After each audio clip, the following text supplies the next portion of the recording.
DDC news కి స్వాగతం. 6 గంటల 5 కిలోమీటర్ల వరకు కోమరాడ మండల కేంద్రానికి అతి సమీపంలో పెద్ద గొయ్యిలో ఇసుక లారీ దిగిపోవడంతో భారీగా ట్రాఫిక్ జామ్ అయింది.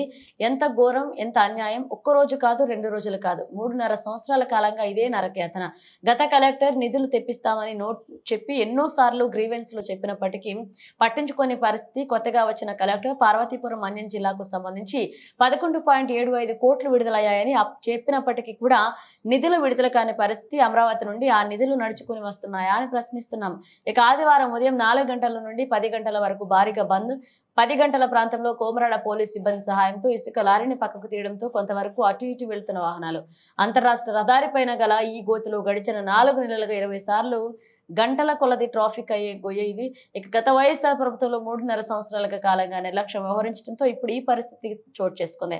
గత ప్రభుత్వంలో ఇదిగో నిధులు వస్తున్నాయి, అదిగో నిధులు వస్తున్నాయని చెప్పడం తప్ప ఒక్క పైసా కూడా నిధులు చేయని పరిస్థితి. కూటమి ప్రభుత్వంలో ముఖ్యమంత్రి నారా చంద్రబాబు నాయుడు వచ్చిన వెంటనే గోతులు కప్పుతామని చెప్పినప్పటికీ కూడా ఒక గొయ్యి కూడా ఈ మార్గంలో పూర్తి చేయని పరిస్థితి. గత 20 రోజుల క్రితం పార్వతీపురం మన్యం జిల్లా కలెక్టర్ శ్యామ్ ప్రసాద్ పార్వతీపురం మన్యం జిల్లా స్టేట్ హైవే కాను 11.75 కోట్ల నిధులు మంజూరైనప్పటికీ కూడా నిధులు ఇప్పటికీ రాని పరిస్థితి. ఇప్పటికీ రోడ్డు భవనాల శాఖ ఈ మరారిక తప్ప ఈ గోతుల గురించి రాబట్టడంలో నిర్లక్ష్యం ఇంతకన్నా ఉదాహరణ ఏమిటి? ఒకవైపు టెండర్ వేయడంతో ముందుకు రాని కాంట్రాక్టర్, గత ప్రభుత్వంలో కాంట్రాక్టర్ నిధులు చెల్లించకపోవడంతో నిరాశగా ఉన్న కాంట్రాక్టర్లు. కావున వెంటనే పార్వతీపురం నుండి కోమరాడ మీదుగా 3 రాష్ట్రాలకు వెళ్లే రహదారి మార్గంలో ఉన్న గోతులను పూర్తి చేసి ఇదే విధంగా రహదారి మార్గానికి సంబంధించి 1,50,00,000 వెంటనే విడుదల చేసి రహదారి మార్గంలో ఉన్న గోతులను ఈ నెల అనగా అక్టోబర్ 25వ తేదీలోపు ఈ రహదారి మార్గంలో ఉన్న గోతులను పూర్తి చేయకపోతే భవిష్యత్తులో పెద్ద ఎత్తున ఆందోళన చేస్తామని, ఆందోళనలో జరిగిన పూర్తి బాధ్యత రాష్ట్ర ప్రభుత్వం అలాగే రోడ్లు భవనాల శాఖ అధికారులది బాధ్యత ఈ సందర్భంగా రాష్ట్ర ప్రభుత్వానికి తెలియజేస్తున్నామన్నారు. కొమరాడ మండల కేంద్రానికి రహదారి ఇప్పటికే 20 సార్లు అండి ఇక్కడ లారీలన్నీ దిగిపోయి ట్రాఫిక్ అయిపోయిన పరిస్థితి ఉంది. ఈరోజు ఉదయం రాత్రి 3:30 గంటల ప్రాంతంలో లారీ ఇక్కడ ఏదంటే మొత్తం నీళ్ళు ఈ గుమ్ములు దిగే ఇప్పటికే ట్రాఫిక్ 2 కిలోమీటర్లు అయింది. ఇంకా పెరిగితే మరొక 5-6 కిలోమీటర్లు అయ్యే పరిస్థితి ఉంది. ఇదే గత 3.5 సంవత్సరాలకు ఇదే జరుగుతుంది. ఇంత జరుగుతున్న గత పాలకుల నిర్లక్ష్యం వల్ల ఇది జరిగింది. పోనీ కొత్తగా ఈ తెలుగుదేశం ప్రభుత్వం వచ్చిందంటే 100 రోజులు అయింది. నీళ్ళు కూడా ఇదిగో నిధులు వస్తాను తప్ప ఒక్క మరమ్మతు కూడా చేయని పరిస్థితి ఉంది. ఇలాంటి సందర్భంలో ప్రతిరోజు అడుగడుకి ట్రాఫిక్ తో గంటకి ఇబ్బంది పడే పరిస్థితిలో ఈ రోజు అటు 3 రాష్ట్రాలకు వెళ్ళే వాహనదారులు చాలా ఇబ్బంది పడే పరిస్థితి ఉంది.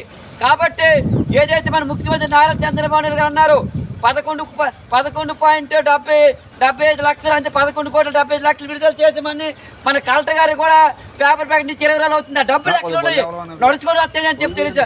గతంలో కూడా కలెక్టర్ గారు ఇలాగానే విడుదల చేస్తామని ఏ డబ్బులు లేవు. ఈ విధంగా మోసం చేస్తున్నారు. ఈ రోజు వాహన డ్రైవర్లు 3 రాత్రులకి వెళ్ళే వాహన డ్రైవర్లు చాలా ఇబ్బంది పడుతున్నారు. ఏ రాత్రి ఎక్కడ ఉండిపోతున్నారు, ఏమి ఎలా కూడా తెలియని పరిస్థితి ఉంది. నాకు ఇప్పటికైనా రోడ్ల భవన శాఖ అధికారులు ఏవైతే మన కలెక్టర్ గారు చెప్పారు 11.75 లక్షలు అన్నారు అవన్నీ కూడా విడుదల చేసి వెంటనే పార్వతీపురం నుండి పూడేరు వరకు వెళ్ళే 3 రాష్ట్రాల రహదారి మరమ్మతు పనులు చేపట్టి అటు వాహనదారులు ఇటు ప్రయాణికుల పనులు కాపాడాలని చెప్పి మేము చేస్తున్నాం. ఈ నెల 25వ తారీఖు లోపుగా పనులు ప్రారంభించకపోతే పెద్ద ఎత్తున ఆందోళన చేస్తామని చెప్పి ఈ సందర్భంగా తెలియజేస్తున్నాం. ఇలాంటి కొమరాడ దగ్గర గుమ్ములు తీపింది కాబట్టి వెంటనే రోడ్ల భవనాల శాఖ అధికారులు ఇప్పటికే ఈయన 4 మారిన చుట్టల్లా ఇదిగా అంతే తప్ప బాగు చేయని పరిస్థితి ఉంది.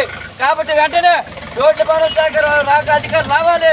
11.70 విడుదల చేసి ఈ రోడ్డు మరమ్మతు పనులు చేపట్టాలని చెప్పి మేము సిపిఎం పార్టీ ఆధ్వర్యంలో డిమాండ్ చేస్తున్నాం.